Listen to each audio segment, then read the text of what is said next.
The sun beat down on dusty Sweetwater, Texas, in the year of 1879. It was a day for big decisions and even bigger hopes, especially for the men gathered in the town square. A long table, draped with a faded red cloth, stood at the center, surrounded by a lively crowd.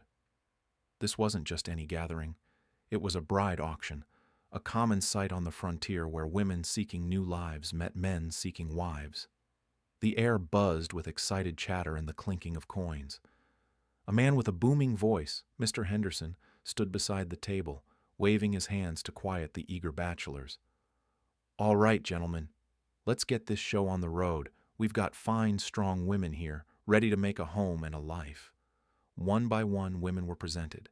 They were often shy, sometimes hopeful, and always nervous. Bids flew fast and loud. A sturdy woman with kind eyes went for $300. A younger girl, barely 18, with nimble fingers for sewing, fetched even more. Each woman had a story, a skill, and a dream, and each found a man willing to start a new life with her. The crowd cheered, bottles were passed, and the whole square felt alive with the promise of new beginnings. Then, Mr. Henderson cleared his throat, a small frown creasing his brow. And now, we have Martha. A hush fell over the crowd, not of anticipation, but of surprise. Martha stepped forward and the gasps began, quickly followed by snickers and low whispers. She was, simply put, enormous. Not fat, but tall. Very, very tall. She towered over Mr. Henderson, over most of the men in the square, her head seeming to almost touch the branches of the old oak tree that shaded the auction block. Her shoulders were broad, her hands large, and her posture, though she tried to keep it straight, seemed to slump under the weight of so many eyes. Her plain calico dress, meant to be modest, only emphasized her towering frame. Her brown hair was pulled back in a neat bun, but a few strands had escaped, framing a face that was usually kind but now held a deep sadness. She stood there, a giantess in a world of regular-sized people, feeling every stare, every giggle, every cruel word muttered under someone's breath. "Look at the size of her," a man yelled from the back, and a wave of laughter followed.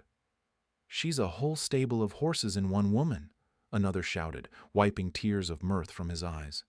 "What would I do with a woman like that?" "Build a taller house?" a third joked, and more laughter erupted, sharp and biting. Martha's cheeks burned. Her heart pounded like a drum against her ribs. She had braced herself for this, of course. She knew she wasn't like other women. She knew her height was a spectacle, a joke.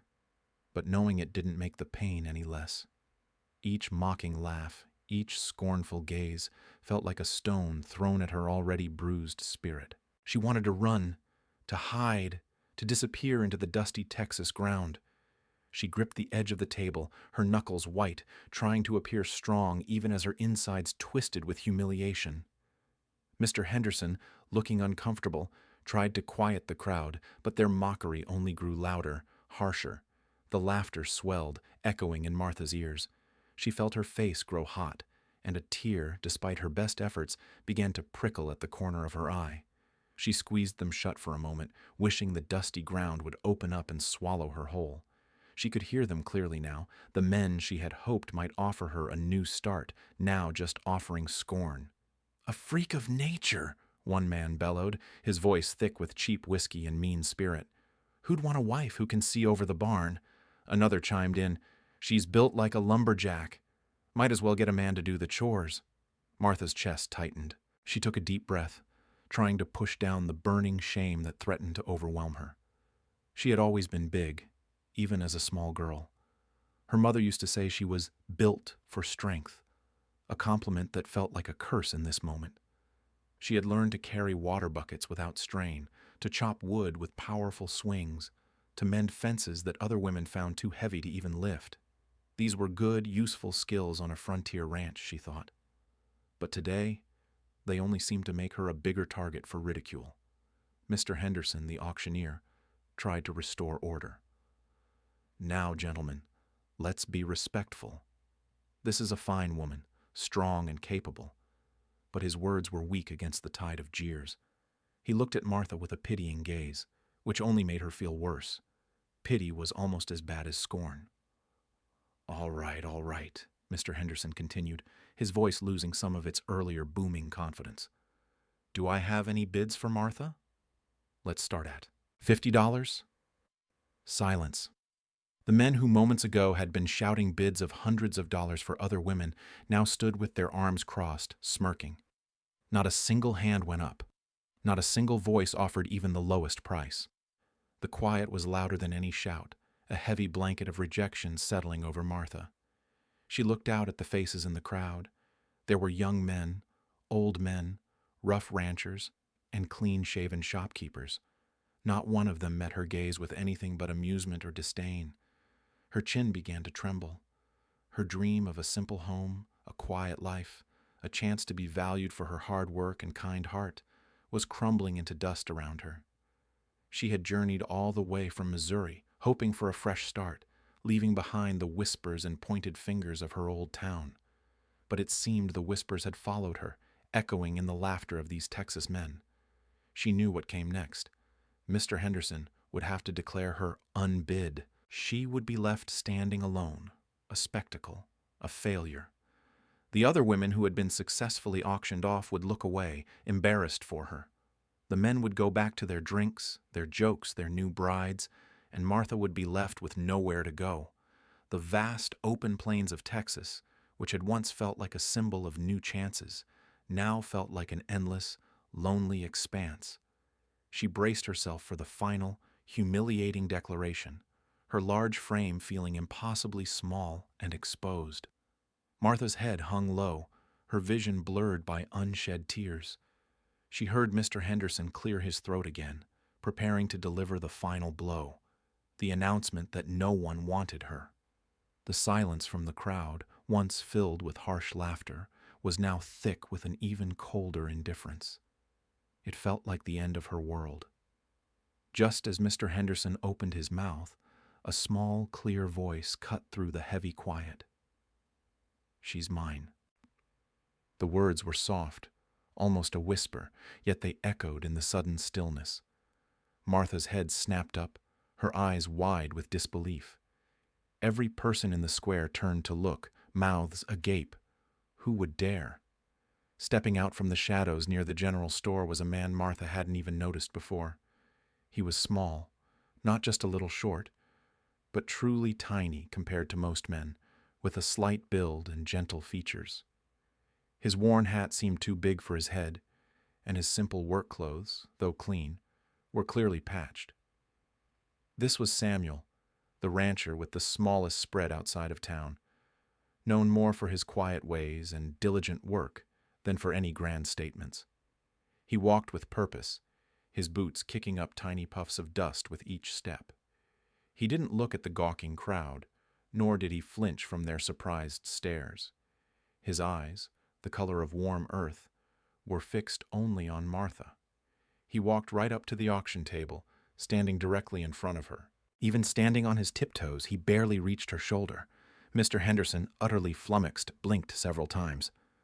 Samuel? Did I hear you right? Did you say you'd bid for Martha? Samuel nodded, his gaze unwavering. Yes, Mr. Henderson. She's mine. How much do I owe you? His voice was calm, steady, and utterly sincere. There was no hint of a joke, no smirk of irony. He meant every word. The crowd erupted again, but this time it wasn't just laughter. It was a mix of bewilderment, renewed mockery, and outright disbelief. Samuel, are you mad? Someone yelled. She's twice your size. He'll need a stepladder to kiss her goodnight. Another cackled, holding his belly. Martha felt a fresh wave of humiliation, even worse than before. This was a different kind of pain, a bizarre, bewildering kindness that felt almost like another form of ridicule. Was this man making a joke of her too, but in a strange, roundabout way? Her eyes, still stinging, met Samuel's. There was no pity there, no mockery, only a quiet, unwavering resolve. Samuel reached into his pocket and pulled out a small, worn leather pouch. He untied the drawstring and poured a handful of coins onto the table. $50, Mr. Henderson, as you asked. Mr. Henderson, still looking utterly bewildered, slowly counted the money. Well, I suppose that's correct. $50. He looked from the towering Martha to the tiny Samuel, then back to the stunned faces of the crowd. This was certainly not how he expected the auction to end. Samuel turned to Martha then, offering her a small, gentle smile. If you'll come with me, ma'am. His voice was soft, respectful, a stark contrast to the rough shouts she had endured all day. Martha, still in shock, simply nodded, her legs feeling wobbly as she stepped down from the auction block. She had expected to be cast aside, forgotten. Instead, a small, unassuming man had claimed her, not with a roar, but with a quiet dignity that surprised everyone, most of all Martha herself. Martha, still reeling from the shock, followed Samuel. Her long strides had to shorten to match his quicker, shorter steps as they moved through the bewildered crowd. The hubbub swelled around them, a cacophony of whispers, snorts, and outright guffaws. It was worse than before. Before, the mockery had been aimed solely at her. Now, it was aimed at both of them, a strange, mismatched pair. Well, look at that. David and Goliath, frontier style. Someone jeered, and a wave of fresh laughter rolled through the square. Samuel, you planning on climbing her like a tree to get to bed? Another man yelled, nudging his friend. Martha felt her face flush hot again. She kept her eyes straight ahead, trying to ignore the cruel words, but they pierced her nonetheless. She stole a glance at Samuel. His face, however, remained calm. He walked on as if he heard nothing, his small shoulders squared, his gaze fixed on the wagon he'd hitched earlier. He didn't seem to care what anyone thought. This puzzled Martha even more. Was he truly so brave, or was he simply deaf to the insults? As they reached Samuel's modest wagon, a group of men blocked their path. Jebediah Cobb, a burly rancher who had bought a much younger bride just an hour earlier, stepped forward, a sneer on his face. Hold on there, Samuel. You sure you know what you're doing? That's a lot of woman for a little fella like you. You'll disappear in her shadow. Samuel stopped, but didn't look up at Jebediah. He simply untied the reins from the post. My business, Jebediah, he said, his voice still quiet, but with a surprising edge of firmness. My ranch needs a strong hand and a good heart. Looks to me like I found both. Jebediah scoffed. A strong hand, maybe, but you'll be spending all your time looking up at her. You ain't going to be able to tell her what to do. Samuel finally looked at Jebediah, his clear eyes meeting the bigger man's mocking ones. I don't aim to tell anyone what to do, Jebediah. I aim to work alongside them, and I reckon Martha can handle that just fine. His words, spoken with such quiet conviction, made Jebediah pause for a moment, momentarily disarmed. But the spell broke quickly as one of Jebediah's friends nudged him, giggling. The teasing resumed, even louder. A working partner, eh, Samuel? You call that a marriage? He bought a hired hand, not a wife. Martha's stomach churned. She felt like an exhibit in a freak show. She wished Samuel would just argue back, shout at them, anything to show he cared about her dignity. But he just climbed into the wagon, offering his hand to her. His small hand was surprisingly steady as he helped her up onto the wagon seat. The wooden bench creaked under her weight, a sound that made her cringe. She sat beside him, feeling the sharp contrast of their sizes, her tall, broad frame next to his lean, compact one. As Samuel clucked to his horse and the wagon slowly pulled away, the jeers and laughter followed them down the dusty road. Martha tried to ignore the stares, but she could feel them on her back like burning coals. She glanced at Samuel.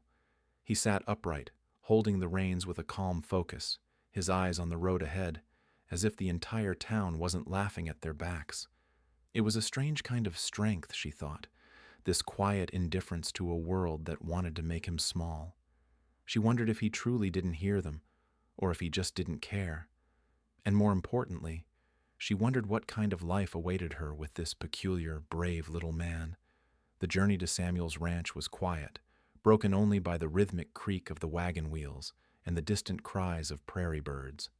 Martha sat stiffly beside him, still smarting from the town's cruel jokes. She expected Samuel to finally address the strangeness of their situation, perhaps with an apology for his sudden decision or a nervous explanation.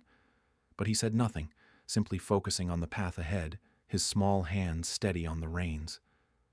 When they arrived at his ranch, Martha saw a small but tidy cabin, a sturdy barn, and a few corrals holding a modest herd of cattle. It was humble, but it looked cared for. Samuel dismounted and then, to Martha's surprise, held out his hand to help her down. His touch was light, almost shy, but firm. It was the first time a man had offered her such a simple courtesy, without a hint of mockery or fear. "Welcome home, Martha," he said, his voice soft. He gestured towards the cabin. "It's not much, but it's ours now." Inside, the cabin was clean and spare. A small fire crackled in the hearth, chasing away the evening chill. A wooden table with 2 chairs stood in the center, and a bed covered with a simple quilt lay in one corner. Samuel moved with a quiet efficiency, lighting a lamp and then turning to her. "Are you hungry?" "I have some stew on the fire," he offered. Martha, still feeling a knot in her stomach from the day's events, managed a weak nod. She watched him as he served 2 bowls of hearty stew. He placed one in front of her, then took the other, sitting across from her. There was no awkwardness in his movements, no suggestion that her size was an inconvenience. He simply treated her like a person, like a wife. Over the next few days, Martha began to understand the quiet strength of Samuel. He never mentioned her height, never alluded to the town's jokes. He spoke to her about the ranch, about the cattle, about the weather, asking for her opinions as if her thoughts truly mattered. He listened when she spoke, his warm eyes fixed on her face, making her feel seen in a way she rarely had before. One morning, as she struggled to reach a high shelf in the cabin, Samuel, without a word, brought over a sturdy stool. "Here, Martha," he said, his voice gentle. "Might make things easier." It was a simple gesture, but it meant the world. He wasn't trying to make her feel small. He was simply trying to help.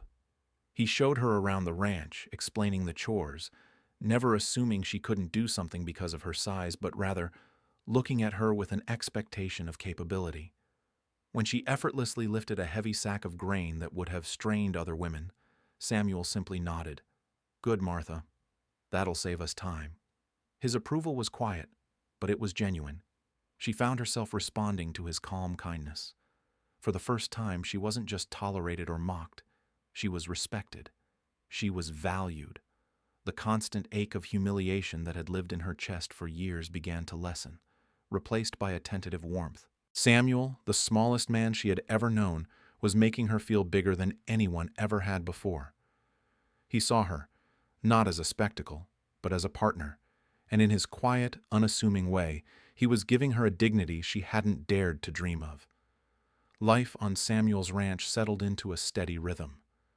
Martha quickly proved her worth, her strength a true asset. She could mend fences faster than any man Samuel had hired, lift heavy feed sacks with ease, and even help birth a stubborn calf that needed a firm, steady hand. Samuel, in turn, was a master of details, fixing broken tools, tending to sick animals with gentle care, and always knowing when a storm was brewing hours before it hit. They worked together like a well-oiled machine, their contrasting sizes and skills fitting together perfectly. But even out on the quiet prairie, the town's whispers found them. Whenever they rode into Sweetwater for supplies, Martha could feel the stares, hear the hushed giggles. Sometimes a bolder soul would call out a taunt, like, "Still looking up to your wife, Samuel?" Or, "Heard Martha can out-wrestle a bear." Samuel would just keep his eyes forward, his jaw set, and Martha, following his lead, learned to do the same. It still stung, but less so each time, cushioned by the quiet respect Samuel showed her every day. One autumn, a terrible dust storm swept across Texas. The sky turned orange, then brown, and the wind howled like a hungry wolf. Dust choked the air, making it hard to breathe, and visibility dropped to almost nothing. Samuel knew they had to get their small herd into the protected canyon before the storm fully hit, or they would be lost. "We need to move them, Martha," Samuel yelled over the rising wind, his small frame almost buffeted off his feet. They'll scatter otherwise. Martha, her tall figure braced against the wind, nodded grimly. Her long legs moved swiftly as she helped Samuel round up the panicked cattle. The dust was blinding, stinging her eyes, but she pushed through it. A young calf got separated from its mother, crying pitifully. Samuel, small and quick, was almost swallowed by the swirling dust as he tried to guide it. "I've got it, Samuel!" Martha shouted. She strode through the blinding grit, her large hands gently but firmly guiding the terrified calf back towards the herd. Her height allowed her to see a little further, to spot landmarks even when Samuel could not. Together, they herded the cattle, pushing them through the thick dust and howling wind towards the canyon's shelter. It was hard, dangerous work, and they faced it side by side, their voices hoarse from shouting, their bodies aching. When the last cow was safely tucked away, and they stumbled back to their cabin, covered head to toe in fine red dust, Samuel looked at Martha, his eyes shining with a deep gratitude.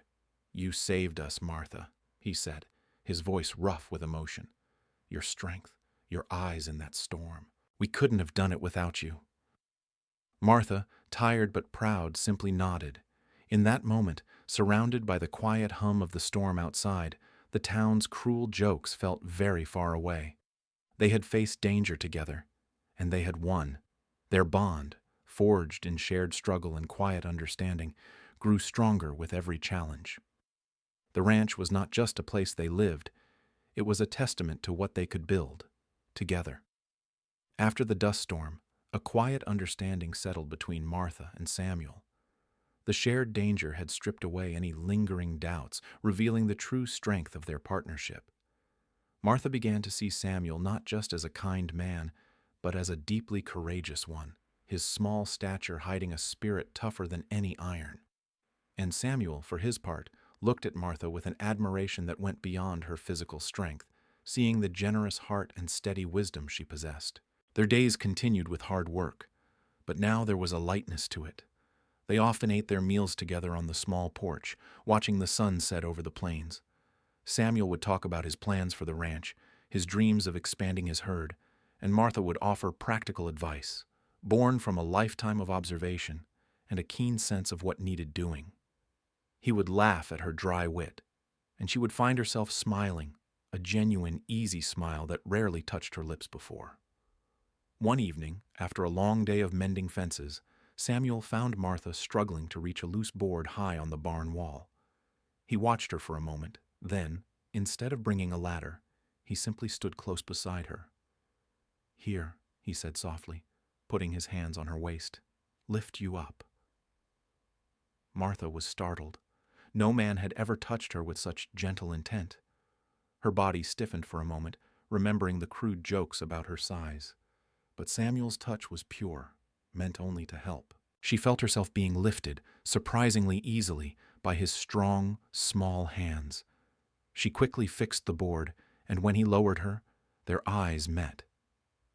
In that brief moment, something shifted. The air between them, usually filled with shared purpose, now hummed with a different kind of warmth. Samuel, always a man of few words, would sometimes bring her wildflowers he found growing by the creek, leaving them on the kitchen table for her to discover. Martha, in return, started baking his favorite cornbread, making sure it was ready when he came in from the fields.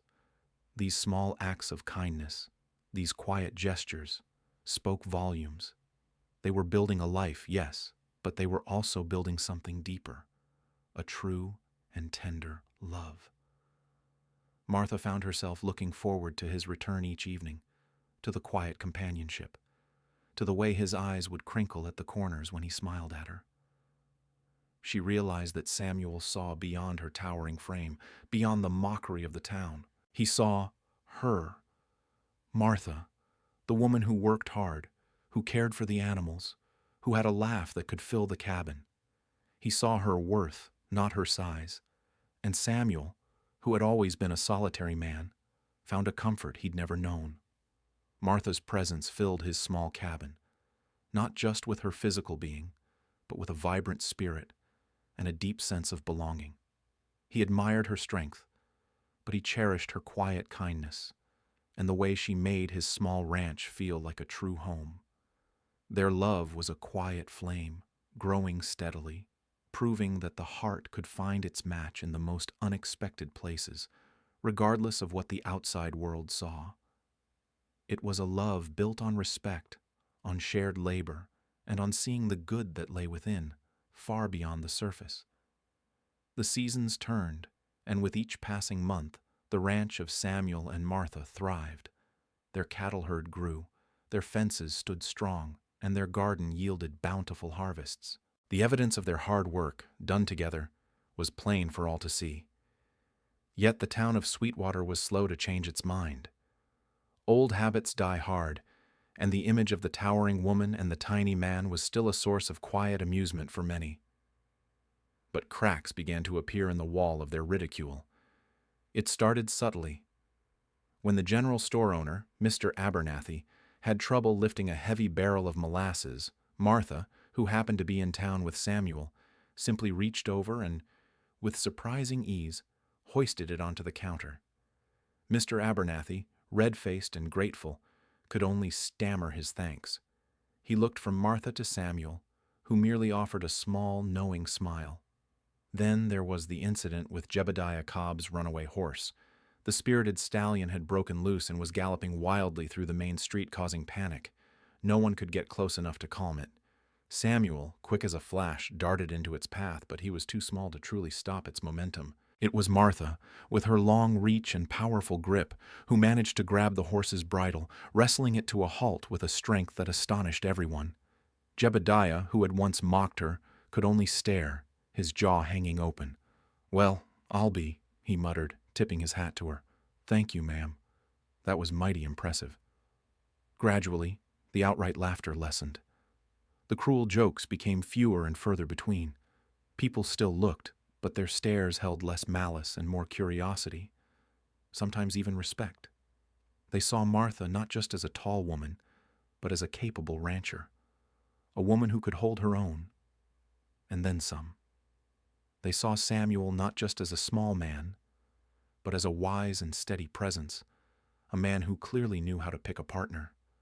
More importantly, they saw the way Samuel looked at Martha. It wasn't pity or fear or even just respect for her strength.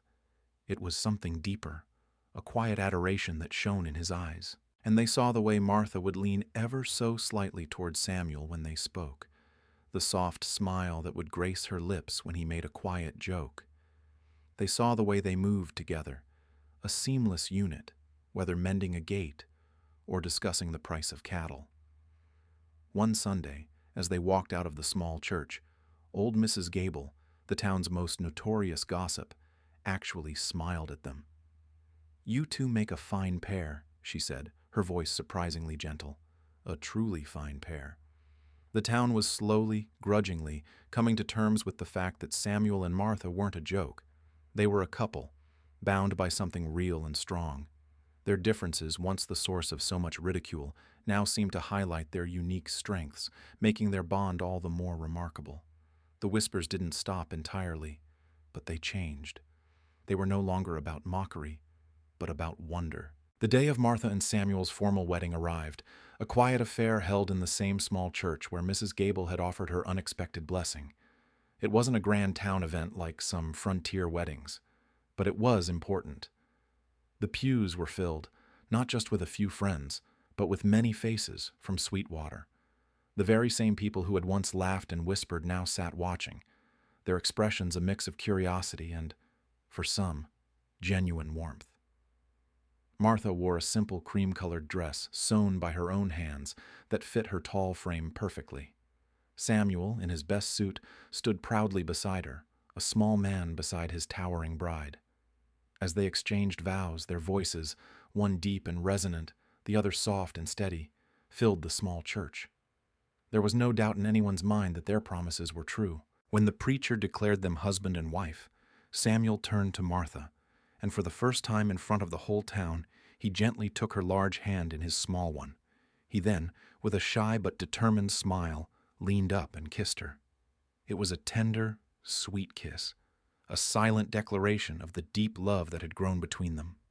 A few sniffles could be heard from the women in the pews, and even some of the men cleared their throats. no longer with mockery, but with a surprising touch of emotion. After the ceremony, a small celebration was held at the ranch. People came, bringing dishes of food and well wishes.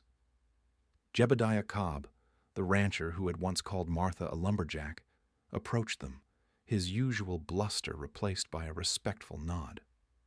"Martha," he said, holding out a flask of good whiskey. "Samuel, here's to you both. You've built something real out here, something special."